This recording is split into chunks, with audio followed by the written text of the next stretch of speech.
शब गुरेज़ा होगी आखिर जलवाए खुर्शीद से, ये चमन मामूर होगा नगमाए तौहीद से। बिस्मिल्लाहिर्रहमानिर्रहीम।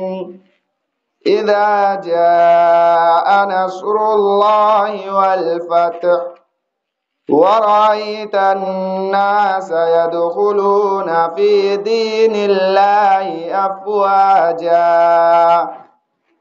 फसब्बिह बिहम्दि रब्बिका वस्तगफिरह इन्नहु कान तव्वाबा।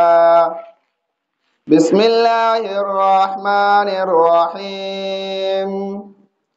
तब्बत यदा अबी लहबिन व तब मा अगना अन्हु मालुहु व मा कसब सयस्ला नारन ज़ात लहब वम्रअतुहु हम्मालतल हतब फी जीदिहा हब्लुम मिन मसद।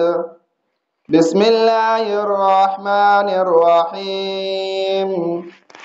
कुल हुवल्लाहु अहद अल्लाहुस समद लम यलिद वलम यूलद वलम यकुल लहू कुफुवन अहद।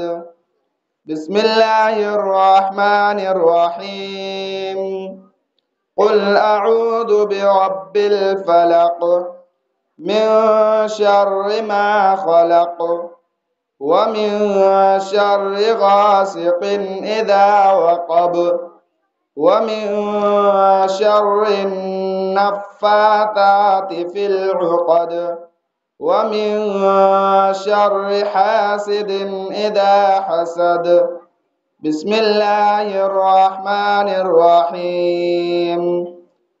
कुल अऊज़ु बिरब्बिन नास मलिकिन नास इलाहिन नास मिन शर्रिल वस्वासिल खन्नास अल्लज़ी युवस्विसु फी सुदूरिन नास मिनल जिन्नति वन नास। बिस्मिल्लाहिर्रहमानिर्रहीम। अल्लाहुम्मा आनिस वहशती फी क़ब्री अल्लाहुम्मा रहमनी बिल क़ुरआनिल अज़ीम वजअलहु ली इमामन व नूरन व हुदन व रहमह। अल्लाहुम्मा ज़क्किरनी मिन्हु मा नसीत व अल्लिमनी मा जहिलत वरज़ुक़नी तिलावतहु आनाअल लैलि व आनाअन नहार वजअलहु ली हुज्जतन या रब्बल आलमीन।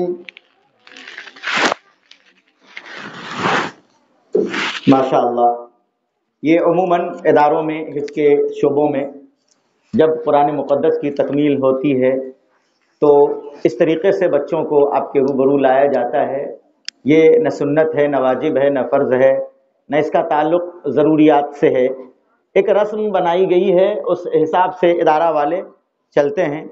उसका उनका मकसद गालिबन यही होता है कि वो बच्चे जिन्होंने हिफ्ज़ कुरान मुकम्मल किया है उन बच्चों के ज़रिए से उनकी आवाज़ आपको सुना दी जाए और उनके ज़रिए से एक पैगाम पहुंचा दिया जाए कि यही वो बच्चे हैं जिन्होंने हिफ्ज़ कुरान मुकम्मल किया है। जाहिर है कि इस भीड़ भाड़ में आप लोगों के दरमियान इस छोटे से बच्चे जो जिसने अभी हिफ्ज़ कुरान ही मुकम्मल किया है, इतनी जसारत कहाँ से लाएंगे कि आपके सामने, आपके रूबरू किसी और बुनियाद पर हों। तो जाहिर है कि इनके पास जो दौलत है उसी दौलत को लेकर अपने दामन में हाजिर किए जाते हैं और वो चंद आयतों की तिलावत करके आपसे अपना तारुफ करवाते हैं कि मैं ही वो बच्चा हूँ जिसने इस इदारे में मेहनत करके हिफ्ज़ कुरान की तकमील की है। اب آپ لوگوں سے گزارش ہے کہ اس بچے کو دعاؤں سے نوازیں۔ یہاں پہ میں نے پہلے ہی بتایا تھا کہ اقرا ریلیف فاؤنڈیشن کے ذریعے سے آج کی اس محفل کا انعقاد ہوا ہے، اور اخراجات کو اسی فاؤنڈیشن کے نوجوانوں نے برداشت کیا ہے، اور یہاں پر اقرا ریلیف فاؤنڈیشن کے ذمہ داران کئی طور پر حاضر ہیں۔ خاص طور سے سب سے بڑے جو ذمہ دار ہوتے ہیں ہر فاؤنڈیشن کے یا ہر ادارے کے، وہ صدر ہوتے ہیں، اور اقرا ریلیف فاؤنڈیشن کے صدر محترم جناب حافظ عقیل محمد حافظ عقیل احمد صاحب یہاں پہ موجود ہیں۔ میں ان سے گزارش کرتا ہوں کہ آپ تشریف لائیں، اور اقرا ریلیف فاؤنڈیشن کے ذریعے سے بچے کو جو نوازنا ہے، یہ تحفہ آپ جناب محمد نوشاد صاحب جو ہم لوگوں کے چچا بھی ہوتے ہیں، دہلی سے تشریف لائے ہیں، ان کے دست مبارک سے اس حافظ قرآن کو پیش کروائیں۔ چلو، پہلی مرتبہ اتنا خوبصورت اہتمام ہوا ہے کہ کسی تنظیم نے حافظ قرآن کو تحفہ اس موقع پر پیش کیا ہے، اور اسی اقرا ریلیف فاؤنڈیشن کے ذریعے سے یہاں پر تمام اساتذہ کے لیے ایک ایک پوشاک و لباس کا کپڑا کچا موجود ہے، جسے اساتذہ اپنا سلوائیں اور پہنیں، اور بچے کو اور اقرا ریلیف فاؤنڈیشن کو، اس ادارے کو دعاؤں سے نوازیں، اور اپنی محنت اسی طرح برقرار رکھیں، اور امید رکھیں کہ اللہ تعالیٰ اس سے بھی بڑھ کے تحفہ آپ کی خدمت میں بھیجے گا، بھجوائے گا۔ بس یہ ہے کہ اپنی محنت اسی طرح جاری رکھیں۔ ایک